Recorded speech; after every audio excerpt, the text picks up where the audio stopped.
आदाब, सत श्री अकाल। जी हां दोस्तों, आज की खबर फिर एक बार बिहार की राजनीति और उत्तर प्रदेश की राजनीति में वो खलबली मचा रही है जिस खलबली का बलबली के साथ वो लोग इंतजार कर रहे हैं जो विपक्ष में मौका ताड़े बैठे हैं कि किस तरह से योगी पर जो है निशाना साधा जाए और किस तरह से नीतीश चचा को पटाया जाए।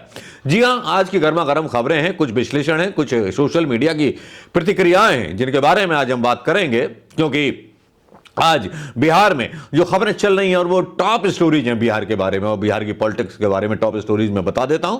आज तक लिखता है कि नीतीश को लालू ऑफर पर आई तेजस्वी की प्रतिक्रिया, कांग्रेस नेता ने बिहार सीएम को बताया डैश डैश। और अमर उजाला लिखता है बिहार गवर्नमेंट लालू यादव की आग में नीतीश कुमार ने क्या डाल दिया, क्या होने वाला है बिहार में अब। ब्रेकिंग न्यूज, एबीपी न्यूज लिखता है कि लालू यादव के ऑफर पर सीएम नीतीश कुमार का बड़ा बयान और नीतीश कुमार एनडीए से अलग होंगे, सियासी गलियारे में खरमासवाद उथल पुथल की चर्चा, जानिए क्या होने वाला है। ये न्यूज है न्यूज 18 की तरफ से। और जागरण लिखता है कि नीतीश कुमार ने सुना लालू यादव का ऑफर, सुशासन बाबू मुस्कुराए हाथ जोड़े। तो ये टॉप स्टोरीज हैं, इन्हीं टॉप स्टोरीज ने अपने अपने पहलू से इन चीजों का आकलन किया है। तो चलिए बढ़ते हैं कि आज तक वैसे तो कहा तो ये गोदी मीडिया ही जाता है, लेकिन ये भी लिखता है कि नीतीश को लालू के ऑफर पर आई तेजस्वी की प्रतिक्रिया, कांग्रेस नेता ने बिहार सीएम को बताया गांधीवादी। कांग्रेस विधायक दल के नेता मतलब जो शकील अहमद खान है, उन्होंने कहा है कि नीतीश कुमार की वापसी को लेकर के जो भी गांधीवादी है हमारे साथ आए और जो गोडसेवादी है वो अलग रहे, और नीतीश कुमार गांधीवादी हैं तो वो उनके सिद्धांतों पर चलेंगे और इंडिया गठबंधन द्वारा से ज्वाइन करेंगे। जिस तरह से ठंड में मतलब तापमान गिर रहा है, बिहार का तापमान थोड़ा सा बढ़ रहा है दोस्तों। अब नीतीश कुमार को लालू यादव की तरफ से भी ऑफर आ गया, उसका वीडियो भी वायरल होने लगा है। और सूबे के पूर्व डिप्टी सीएम ने बयान दिया है। तेजस्वी यादव ने कहा कि लालू जी ने ऐसी बातें मीडिया को शांत करने के लिए कही थी, आप लोग रोज पूछते रहते हैं तो क्या बोलेंगे, वो यही बोलेंगे भाई हमको ज्वाइन कर लें। तो तेजस्वी ने अपनी तरफ से साफ प्रतिक्रिया दी है, लेकिन क्या वाकई में ऐसा होने वाला है? क्योंकि अचानक से जहां मतलब आग नहीं होती वहां से धुआं तो नहीं उठता। और इस बारे में जो है नीतीश कुमार ने सुना लालू यादव का ऑफर, हाथ जोड़े मुस्कुराए। हालांकि बिहार की राजनीति में बदलाव की तेज सुगबुगाहट चल निकली है और साथ में ये चर्चाएं जोरों पर आ गई हैं, टीवी पर भी खबरें आने लगी हैं कि बड़ा ऑफर हो गया है, नीतीश कुमार कभी भी इंडिया गठबंधन जो है ज्वाइन कर सकते हैं। क्या वास्तव में ऐसा होने वाला है? क्या ये खरमास के बाद सत्ता परिवर्तन तय है बिहार में? क्या इस बारे में आकलन है? सोशल मीडिया पर लिखने वाले कुछ पत्रकार कहते हैं कि इस तरह की जो हवाएं उड़ाई जा रही हैं या जो बातें चल रही हैं उससे लगता है कि एक तरफ तो यह दावा किया जाता है सोशल मीडिया पर कि नीतीश कुमार की चलती ही नहीं है अपनी ही गवर्नमेंट में, और नीतीश कुमार के भी बयान आते हैं कि हम भी एनडीए को छोड़ देंगे या एनडीए को छोड़ने की बात कुछ गुप्त सूत्रों के अनुसार आती है। लेकिन क्या वास्तव में नीतीश कुमार अगर अलग हो भी गए तो क्या गारंटी है? अब चलिए आकलन कर लेते हैं। क्या गारंटी है कि नीतीश कुमार के सारे विधायक उनके साथ ही रहेंगे? और क्या गारंटी है कि नीतीश कुमार की जगह भारतीय जनता पार्टी ने पूरे प्रशासन तंत्र को अपने काबू में ले लिया है? और यदि चुनाव होते हैं और यदि नीतीश कुमार इंडिया गठबंधन का हिस्सा बनते हैं, तब विधानसभा चुनावों में नीतीश कुमार की पार्टी के साथ राष्ट्रीय जनतांत्रिक गठबंधन यानी कि तेजस्वी यादव की पार्टी और कांग्रेस, ये तीनों मिलकर क्या बहुमत पाएंगी? क्या वो युवा नीतीश को वोट देंगे जिन पर रात में लाठीचार्ज हुआ है? कहीं सुशासन बाबू फिर से जो है हिसाब किताब के आंकड़े में कोई जादूगरी तो नहीं करने वाले? या नीतीश कुमार की जादूगरी पर अमित शाह की जादूगरी ज्यादा पड़ेगी?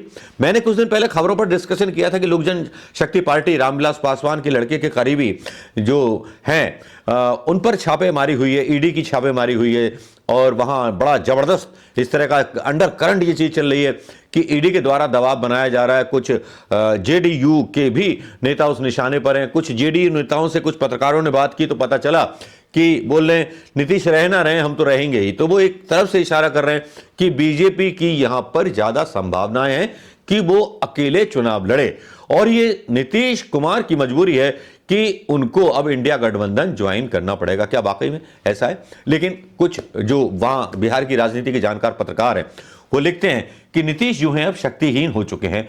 उनका जो भी है प्रोफाइल है या जो भी है या पार्टी में जो उनका अस्तित्व है वो कम हो चुका है और इसीलिए गेंद जो है नीतीश जी के पाले से निकल चुकी है। केंद्रीय मंत्री भी जो है बीन जो बजा रहे हैं वो बजा रहे हैं किसकी? प्रधानमंत्री मोदी की। ये तो रही बिहार पॉलिटिक्स की बात।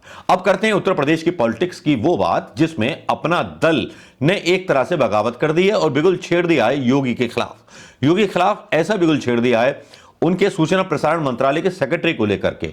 जी हां, उसमें अपना दल में जो अनुप्रिया पटेल हैं उनके पति जो हैं आशीष पटेल बागी रुख दिखा रहे हैं और एसटीएफ और सूचना विभाग के अधिकारी शिशिर सिंह पर जो है षड्यंत्र का आरोप लगा रहे हैं। ऐसे में जब आशीष पटेल से पूछा गया कि क्या वे मंत्री पद से इस्तीफा देंगे तो आशीष पटेल ने कहा कि मैं इस्तीफा नहीं दूंगा, चाहे तो मुझे बर्खास्त कर दें। इशारों में योगी पर भी उन्होंने अपना निशाना तान दिया।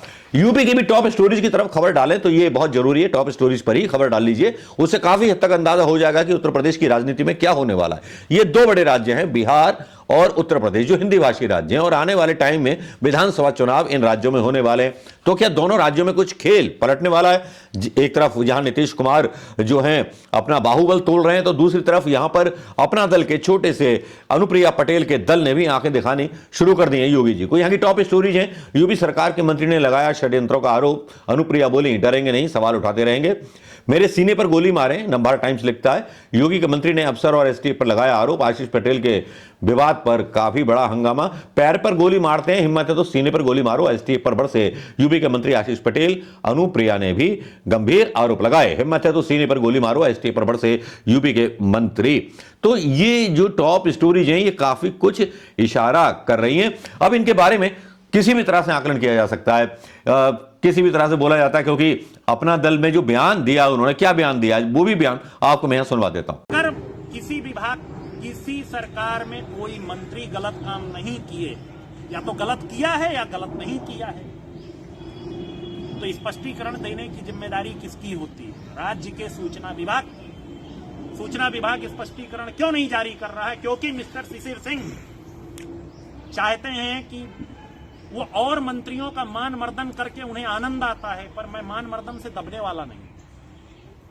कितने मंत्री रो रहे हैं, कभी उनके जाइए, सबके घर पे बैठिए, चाय पीजिए, अपना दर्द उड़ेल के रख देंगे, लेकिन उनकी कुछ मजबूरियां होंगी, बेचारे कुछ बोल नहीं रहे हैं। पर मेरी कौन सी मजबूरी है? मैं तो ठन गोपाल हूं, लेके चल दूंगा। डोर कहां और भी मंत्री पीड़ित हैं क्या इसमें? आप कह रहे हो और भी लोग हैं? ये तो आप पता कर लो, आप तो बैठते भी हो सबके साथ, आपको तो पता है कौन कौन पीड़ित है। खाली अधिकारी तो ये सब कुछ नहीं कर सकते, ऊपर तो कोई हो। जितनी चाबी भरी राम कौन है? कौन है? जय श्री राम। मंत्री बने रहेंगे? हाँ? मंत्री बने रहेंगे? मैं तो कह रहा हूं मुझे आज बर्खास्त कर दो। नहीं, इस्तीफे का विकल्प भी तो। इस्तीफा डरपोक देते हैं, बर्खास्त करिए। आपने सुन लिया होगा। अब योगी पर किसके इशारे पर निशाना साधा जा रहा है, या योगी और मोदी के बीच जो ठनी हुई, अमित शाह के बीच जो ठनी हुई एक अंदर खाने की जंग थी, सियासत की शतरंज की जंग, क्या वाकई में ऐसा होगा? ऐसा होगा तो फिर कैसा होगा, और ऐसा नहीं होगा तो फिर कैसा होगा?